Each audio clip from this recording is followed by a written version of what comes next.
I suffered a major bereavement in my life. I lost someone incredibly integral to my life, and during the gap between them moving on into a different world and my channel being set up, I was in a very new and particularly bad place in terms of what happened to me and my health. Now, cutting it very straight, the adverse effects of what happened when I lost this person took my health and threw it out of the bin.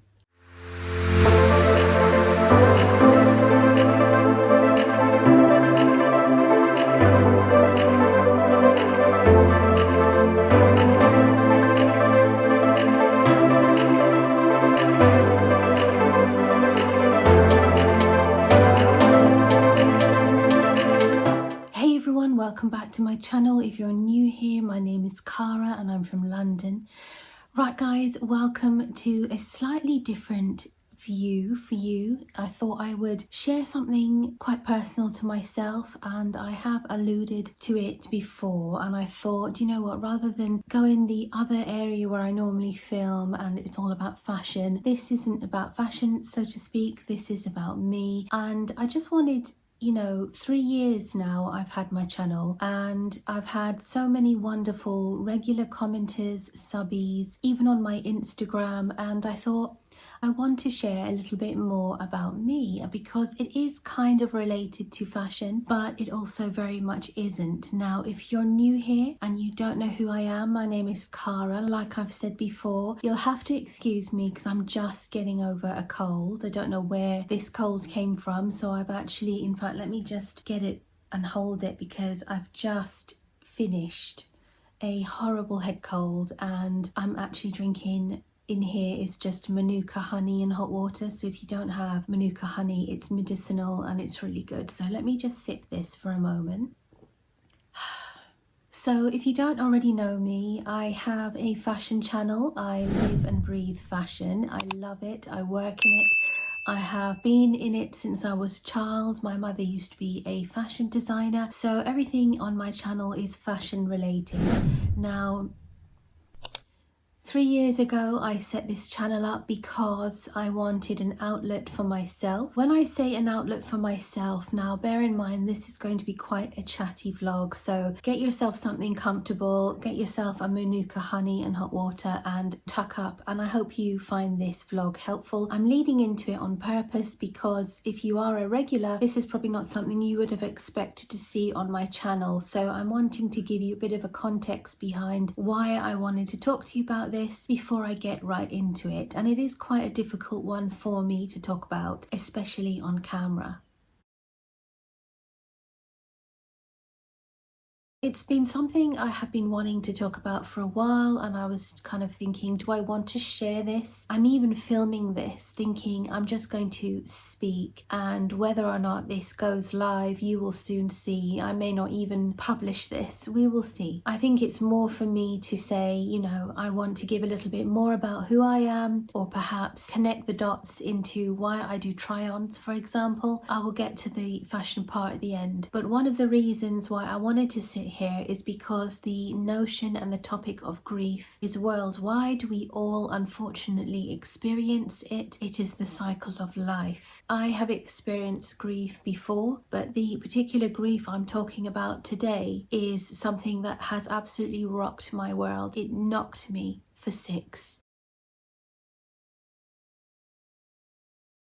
3.5 years ago and counting, I lost somebody in my life who was a huge part of my life. I'm not going to tell you who that person was because I don't think it's relevant to the overall subject. I hope that the overall subject in turn might help you. You may not have even realized, I certainly didn't realize, there are certain parts of the effects of grief on our body, natural effects of grief on our body, that I didn't realize, and this is why I want to kind of get it out and share that with you in case you are going through the same thing. After I lost this person,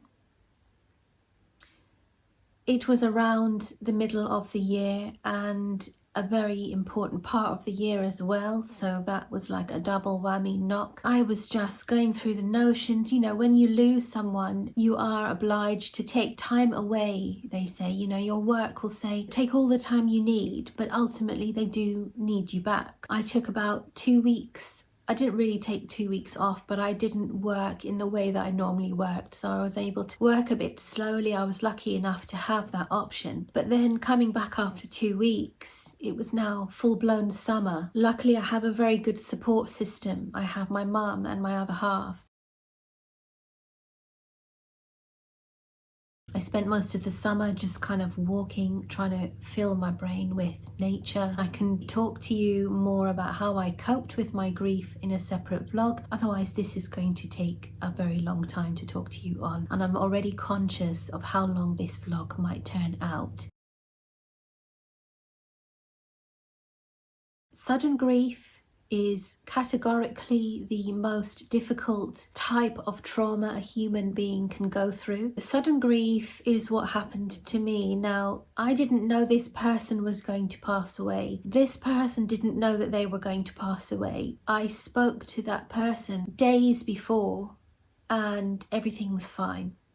That's all I will say on that matter. I don't want to go into it anymore before I can't do this vlog. So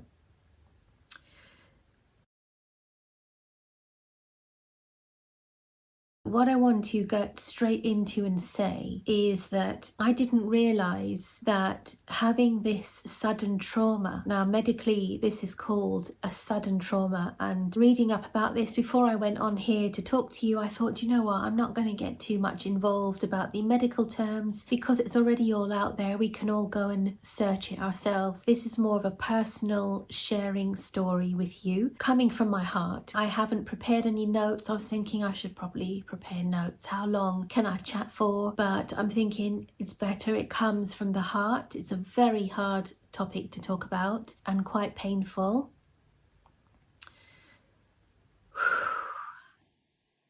I mean, even doing this on camera is painful, is difficult. When I talk about fashion, I'm in my throes. I know what I'm talking about. This is coming almost so personal. I'm having to take this in measures. So I didn't realise that one of the biggest adverse effects of sudden grief was the effect on my health. There's 5 stages of grief. There is denial, anger, betrayal, rebalancing, and acceptance, in that order. Now, I don't even think I'm at the acceptance stage. I think I am going through PTSD, post-traumatic stress disorder. That is not what I'm even here to talk to you about. I'm trying my best to get into the crux of what I'm here to talk to you about, my health.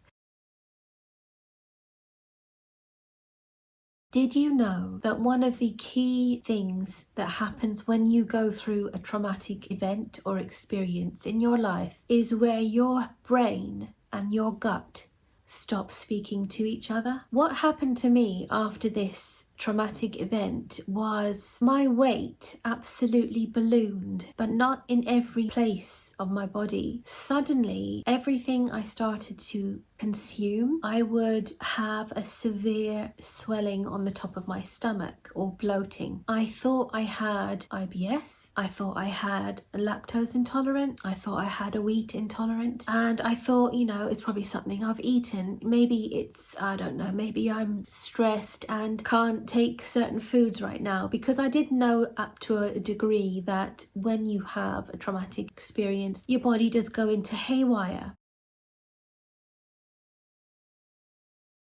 I went to the doctor. I said to them, this is what's happened in my life. I don't know what it is. The GP went through the normal scenario to say, come back in 2 weeks, do a food diary. So I did. I went back, said it's still happening. And they said, okay, go away, come back in 2 weeks time, but cut out lactose, don't eat anything dairy. I was like, what? I absolutely love cheese. My gosh, I didn't want to do it. I did it. It was difficult. It didn't really make any difference. So I went back and then they said, okay, go away, come back in 2 weeks and cut out anything to do with wheat. That's also difficult for me. Nothing really worked.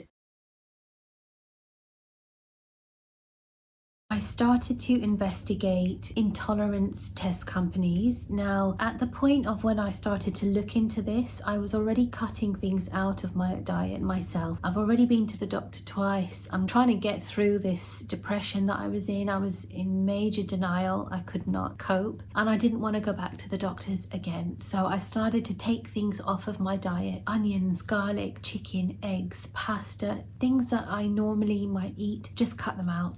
I didn't see any morsel of difference. I'm getting into winter. My family are getting quite upset for me. They're seeing, how are you going to enjoy eating the nice things over Christmas? They really wanted me to have something nice to be able to give myself a break. I found a intolerance test company. I paid for the kit and it arrived just before Christmas. And when I read the instructions, they said, before you take this test, make sure you haven't cut anything out of your diet. And I thought, oh dear.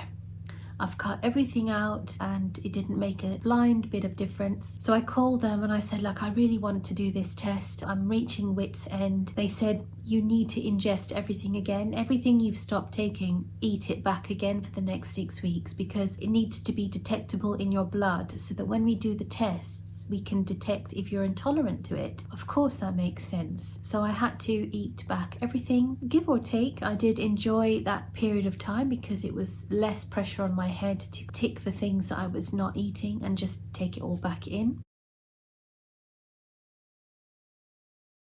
When I submitted the test and got the results back, it was a traffic light system, so red being the most severe items of food or drink that you're eating that's highly intolerant for you, right down to green, which is still intolerant but very mild. And the package I paid for gave me a consultation with a nutritionist who gave me about 45 minutes of their time to hear my situation, my results, and then how I can better myself. Now, I've got the notes from back then. I'm just going to share some with you. The nutritionist listened to my entire situation. How did this happen? When did you start noticing the symptoms of the bloating? What happened? And how long did it take you before you started this test? So I answered all of their questions. As soon as I finished talking, even though I went to my GP at least 3 times, a 45-minute conversation with this nutritionist gave me all I needed to hear.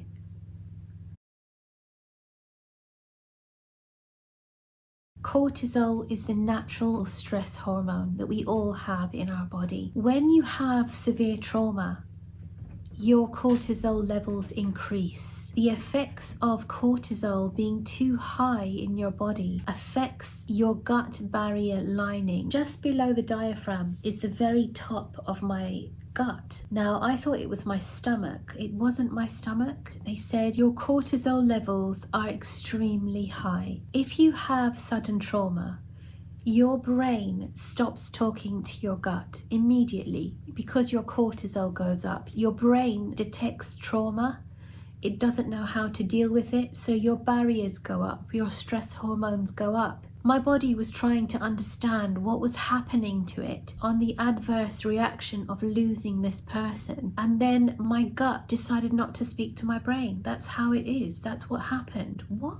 Did you even know this is possible? I didn't. When your cortisol level is high, in some cases, your small intestine lining becomes inflamed. Then you suffer bloating because when you're eating or drinking and it goes into your stomach first, and then the stomach passes the food into your small intestines before it reaches your large intestines. When it's in your small intestines, you have different type of gut bacteria to the gut bacteria that are in your large intestines. Now get this, if you are suddenly affected by trauma, once you eat your food, it's in your stomach, but when it starts to move into your small intestine, your brain doesn't know what to do with it, because it's not talking to your gut. So it's just sitting there, or even it's moving, but the gases are building up in your small intestine and it's not moving down. That's because the gut bacteria in our small intestines don't know what they're doing. The correct terminology of what I'm talking to you about is small intestinal bacterial overgrowth. I am suffering from that. It's also known as Sibo. If you're suffering like me, and I'm talking to you 3.5 years on, I'm still suffering, guys. I take my tablets, but if I don't take my tablets on time, or if I skip it and don't take it for a day, it's a long journey. It's a long process. They did say to me, this is not forever. That was all I wanted to hear, to be honest. Your small intestines need the love. How do I bring my cortisol levels down then? Is this forever? Am I going to be like this forever? They said it will probably take 3 months to bring your cortisol back down. Now I'm talking, this is middle of February, so by summer of 2022 I was thinking, my goodness, that's a long time. They gave me the advice, and I will share this with you. If you are suffering from bloating on your small intestines just above your high waist, let's say, if you wear high-waisted jeans, and it will be right at the top of that, then they advise 3 different things to try. Number 1, digestion enzymes, taking digestion pills to help give your gut in the small intestine area the nutrients they need to know how to break down your food. Probiotics and friendly bacteria. So for me, I take a digestive enzyme before every meal, and 1 a day I take a friendly bacteria capsule, and I do genuinely believe that these tablets have helped me. Aside from taking microbial tablets, digestion enzymes and such that I've mentioned already, you can also try natural microbial such as ginger and cinnamon, raw garlic. That's probably one of the best, most natural things you can do for your small intestine to help the bacterial overgrowth basically stop. In terms of breakfast, porridges, you can have berries if you want to sweeten it. Abstain from sugar. Don't eat sugar. Cut out bread because it's a refined carb. I will also share a website that I found quite helpful. The other thing that they advised is you need to have mental peace. You need to give yourself some peace, whether that's walking or reading or not overworking yourself, listening to music. You need to do something to give yourself some peace, because as I said, it's your brain and your gut that are just not speaking. So if you're feeding your gut with these healthy enzymes and probiotics, then you're looking after your gut, but you also have to look after your brain. This is why I created my channel, guys. I created my channel to give myself an outlet. Before that, all it was how do I cope? I've taken 2 weeks off to mourn the loss of this person, but it's back to work, back to business. How do I cope? How do I cope? And I needed an outlet. So I love fashion. I work in fashion.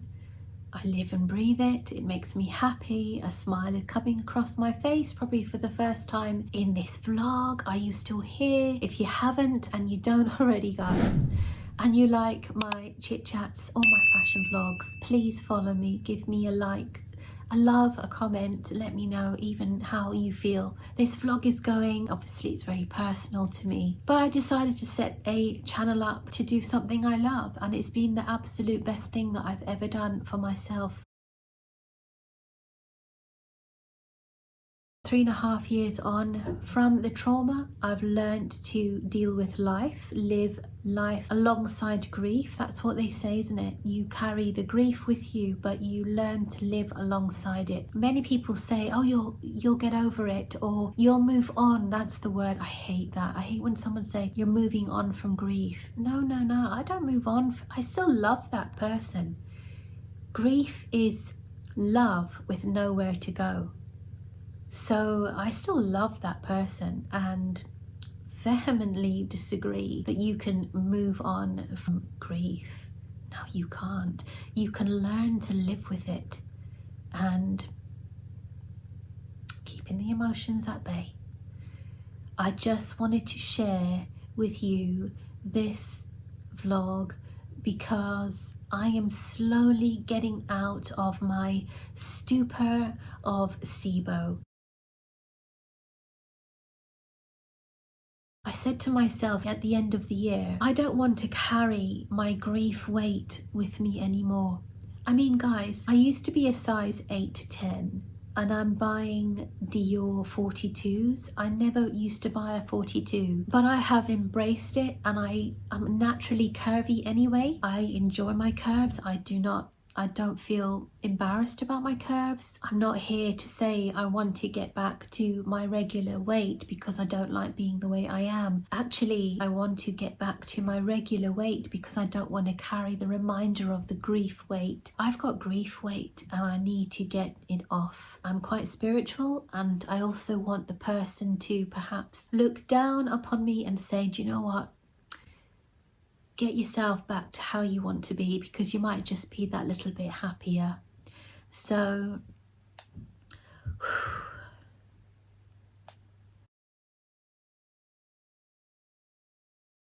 the reason why I'm sitting here today sharing this with you, I wouldn't have dreamed to talk to you about this before now, but like I have said a couple of times now, this is a new year, I have to say it, don't I?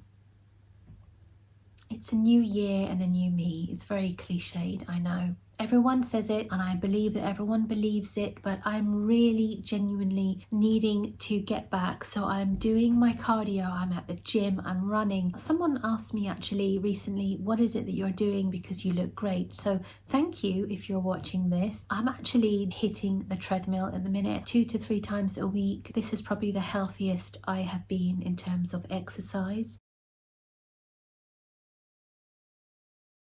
The GP didn't help me to explain the adverse effects of cortisol on my body. I've learned that now, and I hope that this is something that can help you if you are suffering. My takeaways from this vlog, if it's to help you in any way, shape or form, if you have had a sudden form of trauma, it is considered one of the most severe ways of affecting you in terms of your health. Your cortisol levels can go up. You need to find a way to bring your cortisol levels down. It takes time, but it can come down. I'm telling you this 3 years on since taking that test. It's a long, long road, but it does work. You have to be disciplined.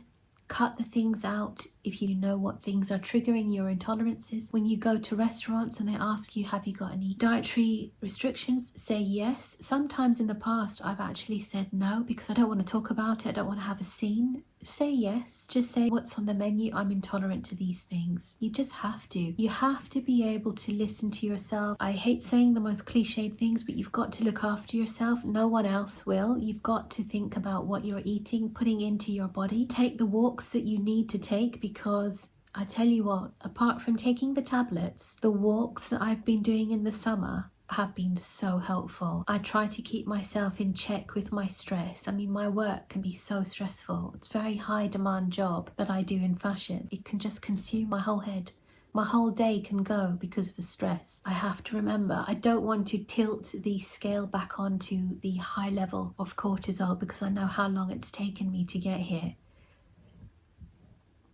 If there's anything that I could tell you guys, is if you are going through grief and it's a sudden grief, just support yourself with good people around you. Have someone around you, and if you don't have anyone around you, then give yourself something to do. Don't keep it to yourself. It's not healthy. So I bid you a safe and healthy journey if you're going through this, and I hope I've been helpful. If there's anything that you don't understand from what I've said, I will try my best to answer it. Just drop me a message below. But for now, I will leave you be. Thank you so much for watching. If you haven't already and you do enjoy this, or you have already followed, please drop a comment, let me know what you think. And if you don't follow me, please subscribe, and I will see you on the next one. Thank you so much, guys. Thanks for listening. Take care. Bye.